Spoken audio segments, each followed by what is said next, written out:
कोणी लिहिलंय कळू शकलं नाही, पण छान लिहिलंय. कधी कधी मला वाटतं विद्यार्थी व्हावं आणि विंदा मास्तरांच्या वर्गात बसावं. कुणाकडून काय घ्यावं हे त्यांनी शिकवावं. वर्गातून बाहेर पडताना विंदांकडून कवितेची हिरवी पिवळी शाल घ्यावी, आयुष्यभरासाठी समाधानानं अंगावर ओढून घ्यावी. कधी कधी मला वाटतं साने गुरुजींच्या वर्गात बसावं. श्यामची आई लिहिणाऱ्या प्रेमळ श्यामला अनुभवावं. त्यांच्या डोळ्यातलं अपार प्रेम, माया अनुभवावी. खरा तो एकची धर्म शिकवण त्यांच्याकडून घ्यावी. कधी कधी मला वाटतं बोरकरांच्या वर्गात बसावं. त्यांचे सागरासारखे सागरापरी गहिरे डोळे अनुभवावे. जे जीवन त्यांना कळले हो ते मलाही शिकवाल का विचारावं. कधी कधी मला वाटतं कुसुमाग्रजांच्या वर्गात जावं. कशास आई भिजवीसी डोळे त्यांच्याकडून ऐकावं. रात्रीच्या गर्भातील उषक्कालाची आशा जागवीत निघावं. पाठीवर तात्यासाहेबांचा हात असावा. लढ रे पोरा ऐकताना कणा ताठ व्हावा.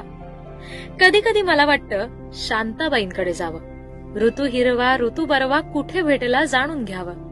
माझे जीवन गाणे लिहिणाऱ्या पाडगावकरांच्या वर्गात एक चक्कर मारावी. विचारावं त्यांना, व्यथा असो आनंद असो तुम्ही गात कसे राहता, आनंदाच्या रसात नाहत कसे राहता. त्यांच्या चष्म्या आडच्या प्रेमळ मिश्किल डोळ्यात खोल खोल डोकावून बघावं. शतदा प्रेम करावेचं रहस्य समजून घ्यावं.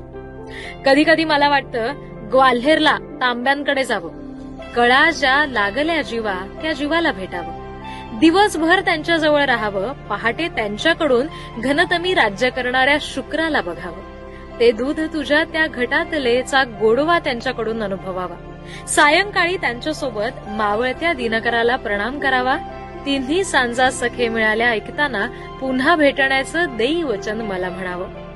कधी कधी वाटतं जावं बालकवींच्या गावा. पाय टाकूनी जळात बसलेला तो औदुंबर अनुभवावा. सुंदरतेच्या सुमनावरचे दव चुंबून घ्यावे. आनंदी आनंद गडेच्या सळ्यात न्हावून निघावे. कधी कधी वाटतं सुरेश भटांना गाठावं. चांदण्यात फिरताना त्यांच्याशी संवाद साधावा. दुभंगून जाता जाता मी अभंग कसा झालो त्यांच्याकडून ऐकावं.